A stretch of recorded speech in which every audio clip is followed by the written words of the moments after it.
Kelly, thank you so much for being here today at PLUSnxt, talking tech here at RELFest 2025.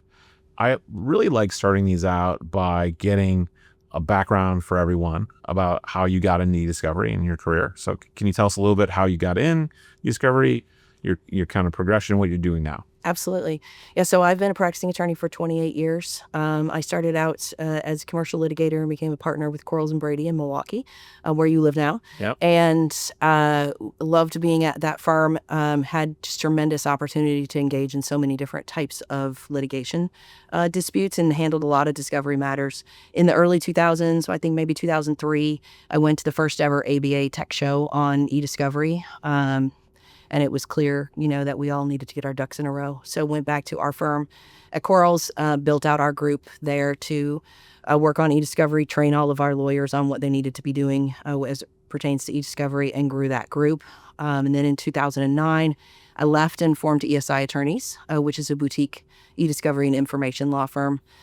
So we act as eDiscovery counsel for clients. We also do consulting in terms of legal readiness is the term that we used to use, but essentially working with legal operations on how to minimize risk, make better efficiency and process when it comes to dealing with eDiscovery.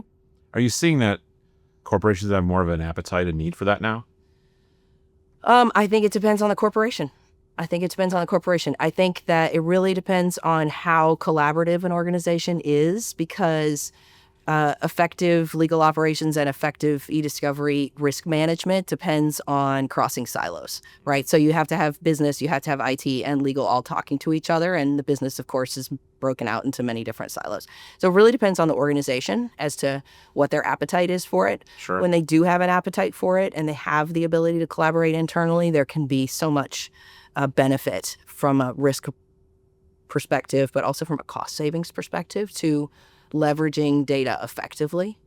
So in addition to the law firm, in 2012, I started building software. And so I've been working with computers since I was 18. And so the software that we built originally is called eDiscovery Assistant. And it is essentially a curated legal strategy resource for lawyers to stay up to speed on what's happening in eDiscovery, because our law changes daily.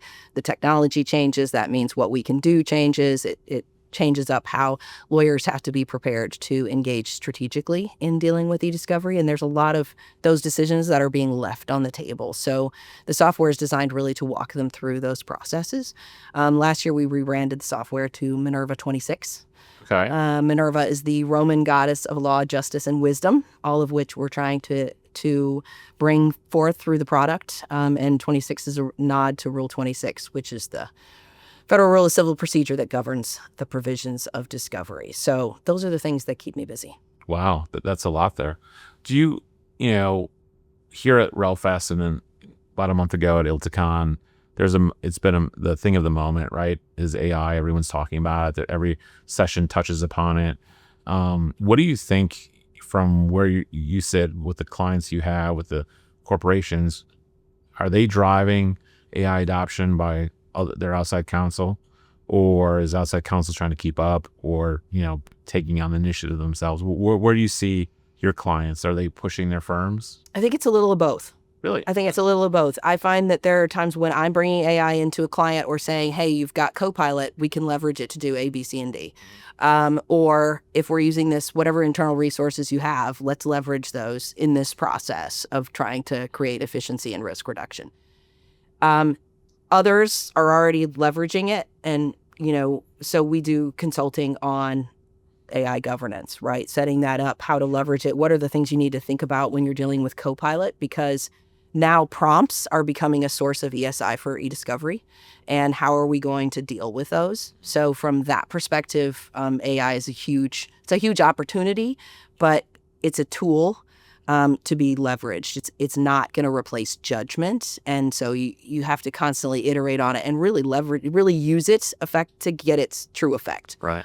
If you're just asking it one simple question and then taking whatever it gives you, that's not going to be as effective. So I love it as a tool. And we see some clients that are risk averse. They are saying, no, we don't want to adopt AI right now. And I think in part that's because we've had a lot of hype a lot of overpromising and under-delivering on what AI can do in the first place. And second, we're losing the thread that you have to train AI. So if you find a use case that you want to apply AI to, you have to train it to be able to apply it to that use case by giving it information.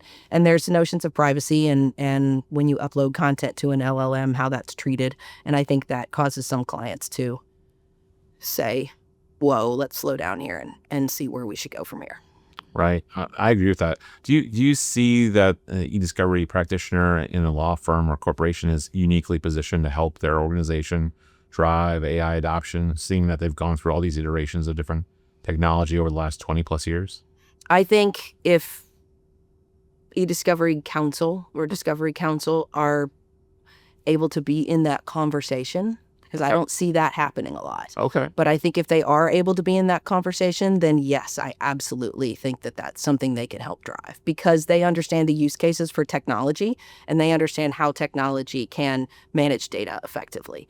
And so to be able to leverage those in this conversation is tremendous, but oftentimes we're not necessarily putting the right people in the conversation. Right. You work with a lot of different corporations that trying to, with their legal departments. Are you seeing that those legal departments want to adopt AI to save money, increase ROI, control risk? I love that you talk about risk because that's kind of always the unsaid thing, right? That's a thing no one puts a price to. Right. What are you saying? So I think that figuring out the use case for AI is the big challenge, right? And so if you have somebody who can come into your organization or who's already in your organization who's thinking about AI effectively and they can come up with specific use cases, like whatever it may be, it can be reviewing all your outside counsel bills to understand where your spend is and where you can reduce that spend. Maybe you want to look at those same bills to understand who's reinventing the wheel on a regular basis and how you might stop reinventing the wheel on particular things. Maybe you want to look at those bills because you're trying to improve what you can bring in-house and stop the outside counsel spend, right? Or maybe you just want to have a conversation with outside counsel about here are the things you're spending money on. Here are the things we want you to spend money on, right? So if it depends on the sophistication of the organization and how they do things, right? But any organization that's having sort of an outside counsel summit, right, where they bring representatives from their law firms together once a year and they're talking about these things, you could use AI to prepare for so much of that. Right. There are so many use cases that you can use AI for, but there are lots of considerations, right? Because you've got to often provide the information from the organization in order to get the AI to give you that feedback. And so, putting it out into a public LLM is something that most shy away from. Right. There is risks of using certain AI tools, right? That, security, privacy, which is, then you talked about the hype of the hallucination, which I think what you were alluding to, right? Earlier? Well, not even so much about hallucination. It's more, I think, many corporations shy away from it because they don't want their information to be used to train an LLM, and they don't want it to be publicly available to anyone else who searches that LLM. So each one has its own settings as to how that information is handled. And if you don't know and understand that, there's a lot of potential to put information of the organization out there in a way that can breach a lot of business, can breach privilege, lots of different considerations. So we are at Minerva 26 building our own AI discovery assistant, for lack of a better term, at this point. So it will allow you to take all of the discovery case law, all of the rules, processes, education, checklists, and material that's in the application now and be able to query that. So you can, but in a closed loop, non-hallucination system, right? So there's no danger of you exposing your information to the outside. That's a huge investment in infrastructure and spend and things over here. And so for organizations that are trying to figure out what they would use it for and how they would use it for, some of our corporate clients have already set up their own proprietary LLMs. And so for them, then we can use those to ping onto Minerva to allow it to pull their information from there into Minerva's LLM and then get answers using the reasoning capabilities leveraged against case law and all the information that's in Minerva, and then to be able to give them information that's based solely on what they're doing within their organization. So I think that the potential for AI is tremendous. think like all things in the law, we move with baby steps. Sure. B2C or the business world, that all the discussion about AI and the big announcements yesterday about AMD and AI making a big deal to sell chips.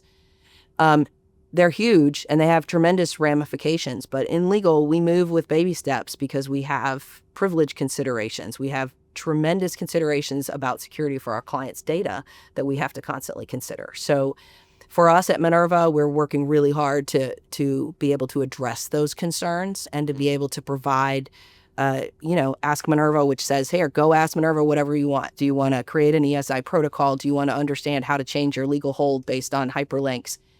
How are courts addressing text messages? Whatever you want to ask it. But that knowledge stays with you. Right. And I think that's the concern about AI. Sure. No, that keeping everyone's, most private, important documents and information private. Right. I think that's always, it almost goes to that privilege discussion, right? I was talking to another guest earlier about using AI for privilege, right? Where it's like, those are your client's most sensitive documents, most important documents, and make sure you don't, let the horse out of the barn.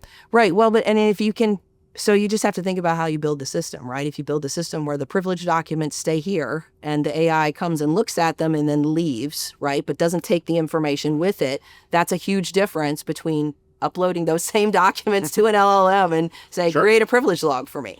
Right. So it's a big difference. Yeah. Well, too, there's a lot of benefits, for using like relativity error for, review, Mm-hmm. where, we're talking about the ability to pivot, right? In day one, case starts in your review, you think you know all the issues, and day 17, something happens, you have a new issue, and then, day 54 and 105, right? Allows you to pivot in a way that Cal and TAR and other technologies before that, analytics, didn't allow you to pivot as easily, right? You're starting over from scratch, training a new set with Cal or TAR, maybe doing a new linear review, so you can, use those tools, use AI to, in rel 1 error, to pivot a lot easier and take on, as your case evolves, right? Is a good point we were discussing earlier. Yeah. It's the potential for AI to be able to assist in those kinds of scenarios where you're organizing data, which is effectively what you're doing, right? You're saying, okay, yesterday, the design of the screw was the most important thing. Today, it's the design of the cam bearing, right? So now I need you to go in, and if I'm telling you that the design of the cam bearing is the most important issue, pull back all the documents that are important for that from an AI perspective, boom. You couldn't do that before. Even with search terms, it was really painful, right? But AI allows you to create reasoning and relationships between words that will, give you more of a comprehensive thought process. It's not infallible, right? We're probably operating out of the gate at about 80% effectiveness with AI right now, and then you have to do a fine-tune analysis. So it's a great tool to move us forward, right? It's not solving the review problem, but it's a great tool to move us forward, that's for sure. I agree with that. It's interesting. It's not that just the technology, the people become more important. When I discuss this with the clients and partners specifically, I say, well, this is going to allow your best people to have their work modeled and do more work. Right. It really leverages them in a different way and allows them to influence the whole review, not just write the review protocol. Yeah, it's a human in the loop, right? Yep. You're using it as a tool to improve your process, allow you to get to what you want to focus on better. And that's really, I view that as the opportunity of ESI. So I talk about this a lot, but what we used to be able to do in paper was impossible, right? You use sticky notes, all the stuff. Even when we started using some summation, even when we started loading paper into something sophisticated like a relativity, and you had metadata fields, you still couldn't do everything that you can do now when having ESI, because there's just so much more ability to sort and manage it, and AI just amplifies that, right? I mean, you can build out the ability to look at the data in a relativity in so many more ways, so much faster with AI than you ever could. You had to build all these things. Let's build a date graph. Let's build a timeline. Let's build a, ability to see who said what on what date. And now with AI, it's very simple. It's more about designing than it is about having to build code around those things. Right. My last question is this: we're talking about the future state, which you kind of mentioned earlier. What do you see like a AI-enabled legal team look like in 2030, 5 years from now, right? Because we're at where we're at right now, right? You know, at 80%. What does it look like in 5 years? What are the big differences and challenges you see, 5 years from now? Wow. I would say that a team that is really a litigation team to me consists of in-house counsel, discovery counsel, merits counsel, and then technologists who are going to be behind the scenes, right? And whether they're at the discovery counsel or the merits counsel or in-house. And if you have all three of those units or all four of those units working together, implementing AI in use cases to create a flow, I think the cost of litigation could drop dramatically. I think you could resolve disputes faster and more effectively. I think you could really see whether the business person who told you they never promised X really did promise X very quickly, right?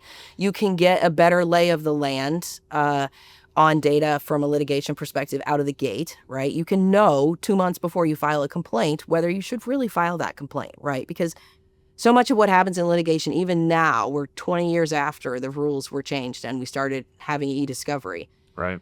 Even now, we're not uncovering really the most key facts until like we get to summary judgment or even until we get to trial, right? And the night before trial, someone asks the right question and someone gives them an answer and you go, okay. That sort of changes where we're going to be. Right. So I think that properly leveraging AI in a way that works with the technology you have and your workflows can be exponentially invaluable in terms of it reduces risk, but it's also going to drive better business decisions, and that means better litigation decisions. So better strategy around litigation, right? More informed strategy to allow you to follow the things you should follow and not go down the rabbit holes you don't need to go down to. Right. That's a good point. I was thinking about it as that it's not only speed to information, but it also allows you to, that pivot piece is huge.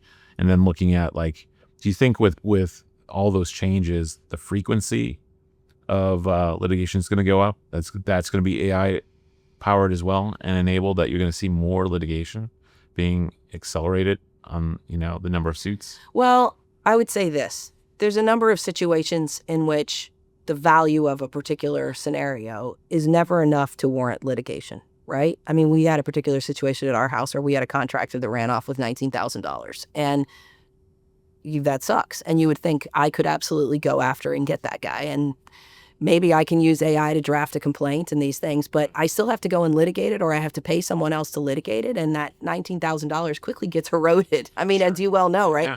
And so AI may allow more of those claims to be able to happen better, faster, because you could do them for, less money but lawyers' time is always going to cost what lawyers' time costs. So I don't know that I'll see it accelerate the volume of litigation. I wouldn't hope that would be the case, right? Because we always hope that people are bringing legitimate claims to the courts. But maybe it allows for claims that are not otherwise be brought to have the ability for them to come to fruition because the cost could be lowered. Right. That's a good point. Well, thank you so much. Is there anything else any sessions or things that you're going to see at the conference that you're excited about? I am excited this afternoon for the international panel because all of my very good friends are going to be there talking about what's happening in South Africa and Ireland and England, and that's going to be a fascinating panel. I'll be on the case law panel, which is tomorrow afternoon, I think at 3:45. And I will also be attending the judicial panel as well as the eDiscovery State of the Union, which is always fun. Right. Yeah. Well, thank you so much for being here. It's my pleasure. Thanks so much for having me, Bryant. Yeah, you're welcome.